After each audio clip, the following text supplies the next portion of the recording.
This is the Breaker.news podcast for the week of June 1st, 2025. I'm Bob Mackin, publisher of the Breaker.news and host of the Breaker.news podcast. Welcome to edition number 398, coming to you from the Web Summit 2025 podcast studio here on Level Zero at the Vancouver Convention Centre. It's the first time for Web Summit in Vancouver. It's a gathering of thousands of innovators, investors, instigators, influencers from around the world. And here we are, and here you are.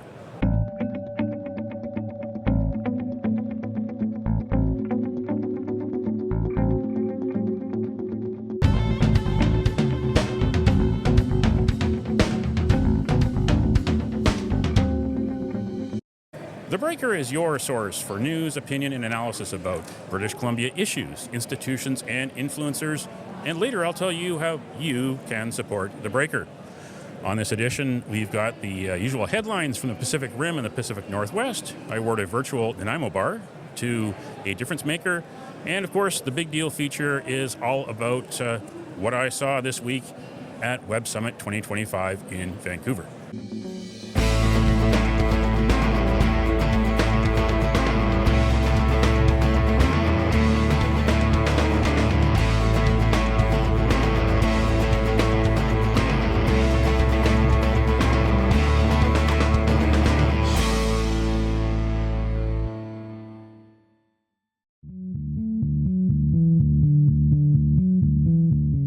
This is the big deal feature on the Breaker.news podcast. In less than a year, the Vancouver Convention Centre will host the 76th FIFA Congress. In just over a year, the FIFA World Cup 26 is coming to BC Place Stadium in Vancouver and 15 other cities across North America. 3 leaders of the FIFA World Cup 26 organization spoke on May 28th at Web Summit in Vancouver. In order of appearance, Chief Tournament Officer for Canada, Peter Montopoli, Chief Tournament Officer for Mexico, Jurgen Mainka, and Amy Hopfinger, the Chief Business and Strategy Officer for FIFA 26. And so the sporting landscape has changed for us. We were always the #1 participation sport in Canada, team participation. I think we will always be. We're 40 to 50% more than hockey. And when I say that, people are always surprised, but it's not surprising to us when we look at the fields on every weekend and weeknight. So the sport was on participation track, and now we've taken it to an excellence track with our men's and women's team. I see the sport taking another jump like it did in the last 20 years to the next level where we are continually competing against Mexico and United States within CONCACAF and the rest of the world, and it's up to the team to prove that at the Men's World Cup. But more so about humanity, how inviting we are to the world, how celebrating we are of diversity. And that's been a core pinning of our bid when we started with the United States and Mexico, that we had to show the world that we are about celebrating humanity and we're welcoming. And I think when we put together all the FIFA fan festivals that the City of Vancouver is doing and non-host city FIFA fan festivals, we'll see the celebrations in every community and every pocket within the community. I think we will all feel this sense of pride of our country that maybe we haven't felt for a long time, and maybe we need it more now than ever before. And I think the FIFA World Cup will be the catalyst to bring that, and I think that's the legacy for us as Canada. For Mexico, it has been clear that the legacy of the 2026 FIFA World Cup will go further along than just the game itself. Why? Because we hosted it 3 times already. The penetration of the game, it's #1, #2, #3, and then something else. It has been really identified as a brand repositioning exercise. And I like to put myself into that example when I explain what the federal government, state, and as well as municipal governments have understood and have aligned themselves in how we're building this World Cup in Mexico. I've lived outside of Mexico for the last 25 years. Every time that I turn on the television, I see news about Mexico. I see a lot of negative news about Mexico, the tragedies, the bad things that happen in our country, which are factual, they are happening in our country. But it's focused on that 5% of negativity that the world is now remembering Mexico. If I talk to this group of people here, to us, and I say, what's your first thought of Mexico? You might think about those images of insecurity and bad things happening down there. And while that's a reality, Mayor, it's only 5% of who we are. The other 95% of Mexico, history, culture, tradition, food, music, in addition to new synonyms that might not have been related to Mexico as a country or as the three host cities, which are inclusivity, modernity, openness, a country of opportunity for investment. Before we came on stage, Mayor, we were talking about a stat that I read this morning that Mexico has become the second largest American expat place in the whole world, just after Canada. And I think we might be fighting for that first spot. Those types of things are the opportunities that the federal government are trying to seize on so that the world sees that other 95%. Yeah. The World Cup football becomes an unfiltered platform that allows the world to consume that other message that is Mexico. And they have doubled down. They want to offer that. Now, the only way that you can offer that is by delivering the tournament with an operational excellency like nothing else. Because this opportunity starts with a stadium and a football and 11 versus 11. So how do we deliver that with an operational excellence competing against other 13 cities around North America that are excellent about putting events? That is the key. And from there on, how you build on the other narratives. How do you allow your media members that land in your country and that are cover the games on match day -1, match day and the day after? Mm-hmm. What else do you give them? Those stories that are going to go into your own, people, culture. How do you give them that content? We talk about technology content. How do you give them that? And that is what Mexico has doubled down. This is an opportunity to reposition the brand of a country and 3 cities to the entire world. So we've seen the opportunity that these major events bring, both from a professional standpoint in those 2 examples, but also just participation. So you look at participation grows year over year in the United States from a soccer perspective. It is not the #1 sport in the world. That is what our goal is here. Our goal is to continue to make sure that soccer reaches every corner of every city in the United States. And with that, the World Cup brings that opportunity. It brings the participation. It brings corporate investment. It brings community investment, which is really what we're here for. So as Canada and Mexico and the U.S. look at the opportunities of the World Cup slightly differently, ours is a continued escalator of growth. Just so you know that theBreaker.news asked to interview Jurgen Mainka and Peter Montopoli from FIFA 26, but the requests were denied.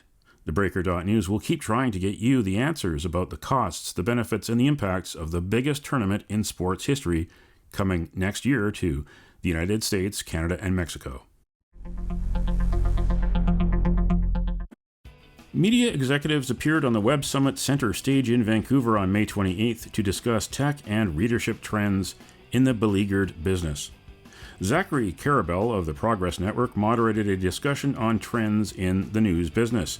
In order of appearance, San Francisco Chronicle editor Emilio Garcia-Ruiz, Axios executive editor Kate Marino, and Jennifer Cunningham, editor of Newsweek. I want everyone here who still receives a daily print newspaper on their doorstep to clap. Thank you so much for your contributions.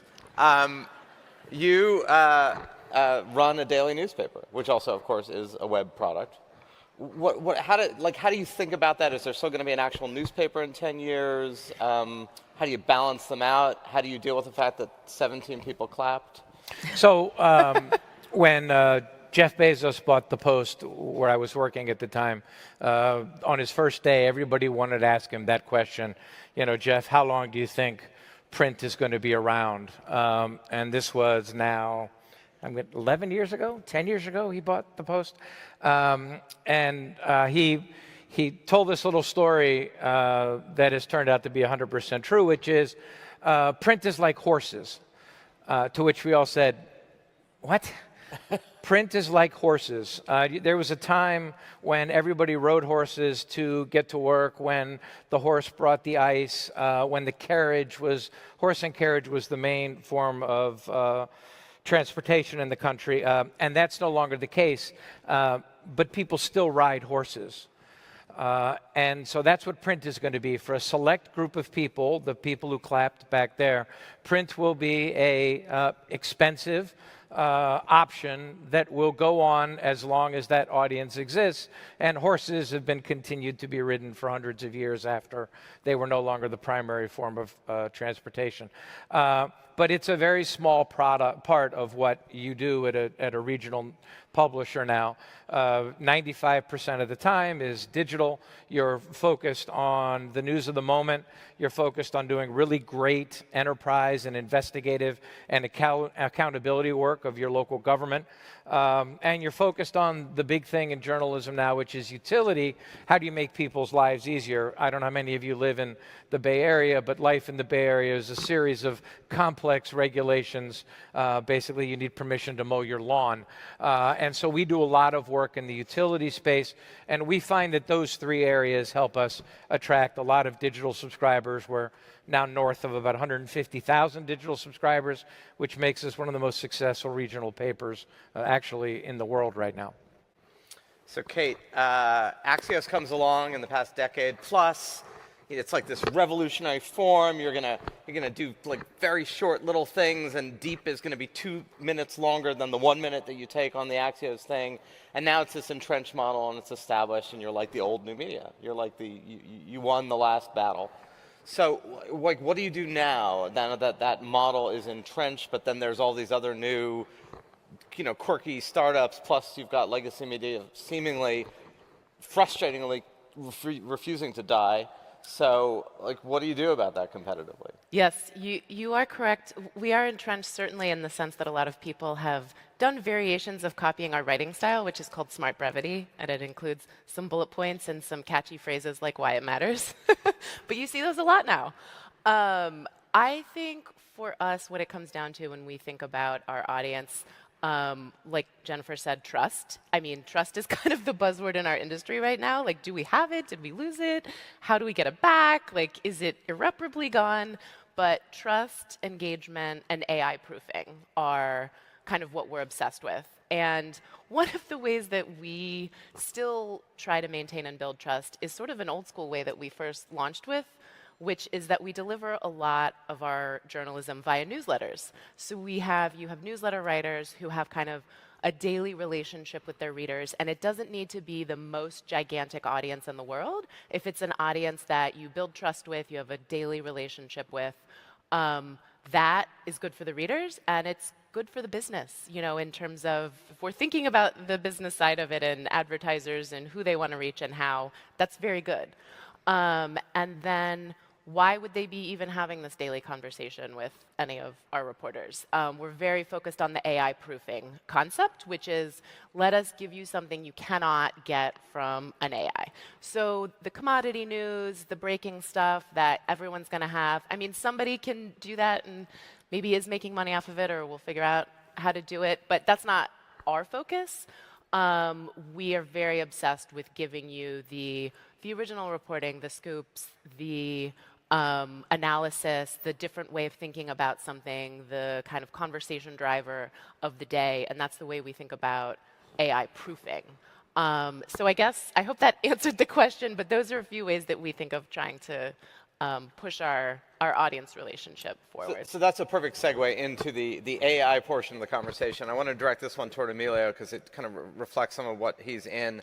There was a best books of the summer list generated by about 2-3 weeks ago, and two of the books were the must-read books of the summer, which came out in the Chicago Sun-Times, the Philadelphia Inquirer, was a book by Isabel Allende, very famous Chilean-American novelist, called Tidewater Dreams, which was described as a first-class climate fiction novel, and a book by the Percival Everett, who won the Pulitzer Prize this year, called The Rainmakers, which was reportedly a near-future American West where artificially induced rain has become a luxury commodity. Great idea for a book.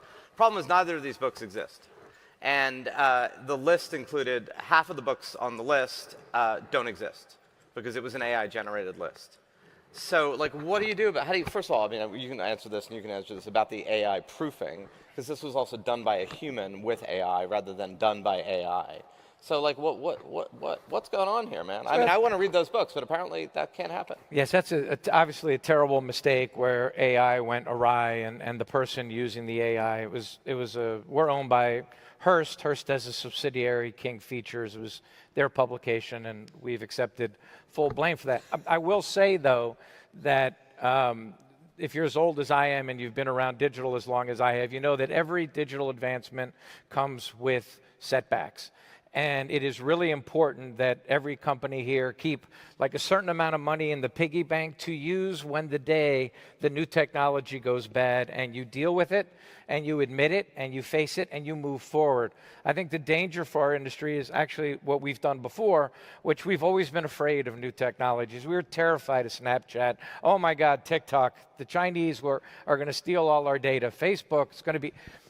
We need to not do that this time. We're going to make mistakes, learn from them, and move forward. And that, I think, is what every company here is going to do. There will come a day when the AI gets you, I'm sure, for everybody here, but you need to move forward afterward, not make it change your company culture and become afraid. So how do you deal with this, particularly given that you do a lot of online content, you do a lot of tweets and Blue Sky, whatever? Yeah. So I'm an AI evangelist. Newsweek, I'm proud to say, was among the pioneers of an innovative approach to AI integration in the newsroom that's ethical as well as transparent. And we're strong believers in AI-assisted journalism that is human-led.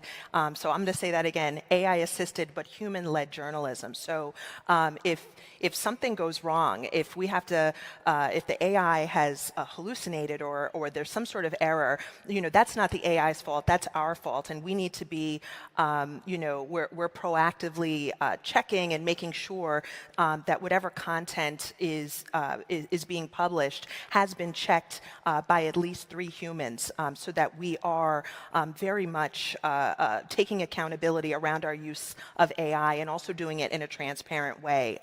We use AI for a couple of different operations in the newsroom, but we're really trying to utilize an AI in a way that frees reporters up to do the things that reporters should be doing. They should be on the phone. They should be in the field. They should be getting court documents. And the more administrative tasks, we are deploying artificial intelligence to help us to go faster.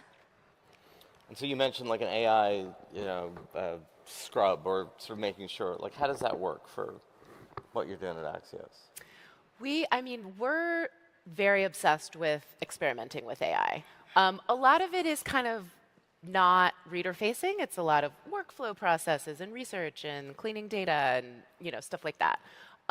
We don't yet produce anything that goes to readers with AI. Anything that we do with AI behind the scenes, though, it's the same thing. It's like double, triple check by a human. I think the big question is, at what point in the future does AI become so good that people feel like they don't need to do that double and triple check anymore? And how do we know when we're there, and what do we do at that time? I think that's kind of the big question that everyone is dealing with right now. But right now it's like, oh wow, did you see that crazy thing that ChatGPT told me when I asked them this question? Like, we all sort of know that we need to double and triple check everything. Most of us do. But I definitely, the way that we've seen how quickly the technology has advanced, I think the bigger, more existential or more critical question is when that changes in the future. 2 leaders from the anti-corruption organization called Whistleblower Aid held a May 29th news conference at Web Summit in Vancouver. CEO Libby Liu and co-founder Mark Zaid spoke about the current authoritarian environment in the United States under Donald Trump's second White House term. Libby Liu is a former executive with Radio Free Asia and founder of the Open Technology Fund, which funded creation of the Signal encrypted messaging app. You've probably heard about that in the news in recent months. I asked Libby Liu about the evolution of the Signal app, which is popular among journalists and whistleblowers alike. I think nothing's more important than the free press and the ability to get accurate and uncensored information. One of the hallmarks of an authoritarian regime is state-controlled media. And that can be direct, for example, CCTV or China Radio International, or it can be indirect. And authoritarians have shown us many, many ways that they have co-opted the media. The media's got to stay strong, it's got to stay pure, you got to do your job, and we work closely with our trusted media partners to make sure that the pressure from these giant corporations and from the US government, the President of the United States, will not interfere with the truth. And nothing is more important than giving each individual the ability to make informed decisions about their own lives. I think that's critically important. Hi, Bob Mackin, theBreaker.news here in Vancouver. The trends that you're talking about happening in the United States are also happening up here, but not with the same velocity, and there isn't one point person as there is in the US, of course, with Trump. But we're seeing attacks on whistleblowers, we're seeing destruction of public records, we're seeing disobedience of public records laws, we're seeing governments not keep records when they should be keeping records of important decisions. And to that end, Signal has been an important method or tool for whistleblowers to reach journalists and to provide documents, to provide information. Now we're seeing Signal be used by the highest levels, PK South, for instance. And here in Vancouver, Mayor Ken Sim, who brought Web Summit to Vancouver, was caught by the Integrity Commissioner at City Hall here using Signal to hold secret meetings of City Council. So what are your thoughts on this very important tool built for a very noble purpose being turned around against the public and against the media? Okay, so I would say that Signal doesn't take any position, right? The only thing it is designed for is to protect the content of your communications with each other. So to that end, every project, the Open Technology Fund gets security code audits every year just to make sure that the thing is safe. And our philosophy when we created it was, obviously everything the Open Technology Fund created was to protect the digital lives of dissidents, activists, journalists, the people that authoritarians want to spy on. I think it's still serving that, and the philosophy was that if we got massive users, then the people most at risk, democracy activists and things like that, would get hidden in the masses, right? Because it used to be in the first few years, if you had Signal on your phone, you were doing something sketchy, right? But now everybody has Signal, everybody's using it. There are bad users and there are good users, but that's not Signal's job. Signal's job is to make sure that what you communicate with each other is private. And to that end, if you use Signal, please don't use it without disappearing messages. Otherwise you've defeated the purpose. Your digital security is only as safe as the sender and the recipient. So always keep that in mind. We don't control what people do on Signal. We just try to make sure that nobody can get the content once it's there, including Signal. Signal doesn't have any access to your content. But in both countries, the power is with the people to hold the government accountable, not the other way around. And obviously the use of Signal or any other personal device, we've had this, and I'm sure Canada has had it too. We had it both in Democrat and Republican administrations, the use of personal devices, personal emails, personal cell phones for work-related conversations that were then not preserved. And of which in the United States, and I imagine there's probably something similar in Canada, where record preservation laws require the government to maintain these records for a period of time so that we can get access to them later on to see what our government has been up to.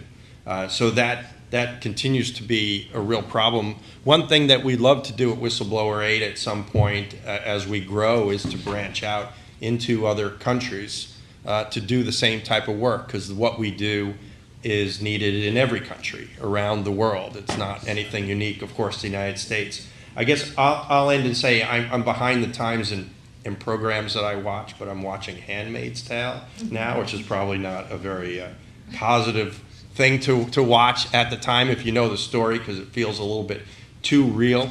But I'm reminded in the program how Canada is the home for us U.S. asylum seekers in Handmaid's Tale. So for those of you who are Canadian, do not become our 51st state. Stay free.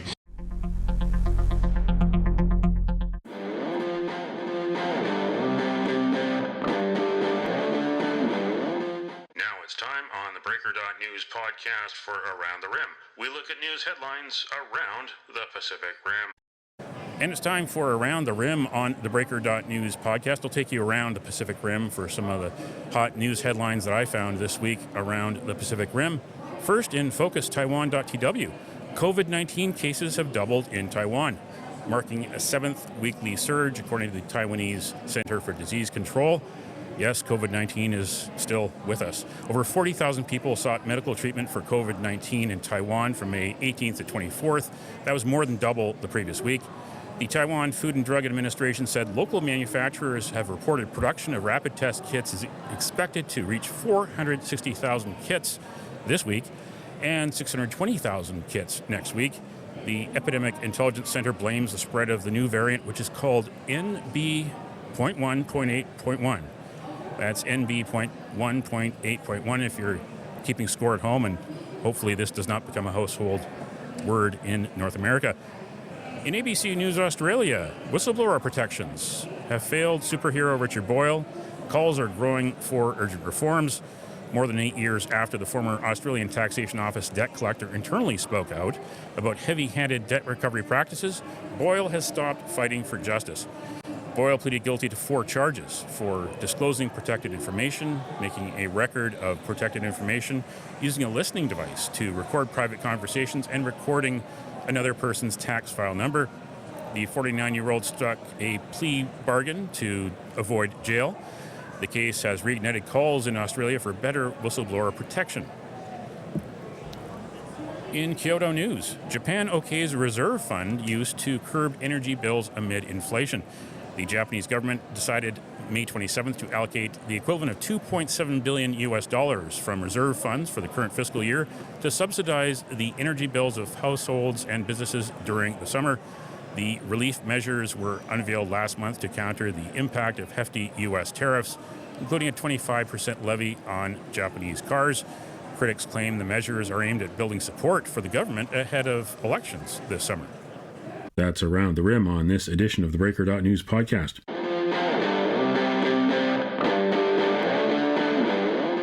Now it's time on the Breaker.news podcast for Cascadia Calling. We look at news headlines around the Pacific Northwest. In the Oregon Journalism Project, a family sues after heat-related death at Bend, Oregon Senior Care Facility. Staff left a heavily dressed Lenore Hess outside on a blazing August day. Her family seeks $12 million in damages. The lawsuit names Aspen Ridge Retirement Community and Dallas-based Frontier Senior Living. It's one of the nation's largest chains for senior citizens' homes. It was nearly 37 degrees Celsius on August 30th of 2024 when caregivers allegedly neglected the 76-year-old. In the Washington State Standard, yum, you can now take home some roadkill to eat if you're in Southwest Washington. Good news for people who enjoy deer, elk, and saving money. Who can argue with saving money? A lot of people can probably argue with having some deer and elk on their plate.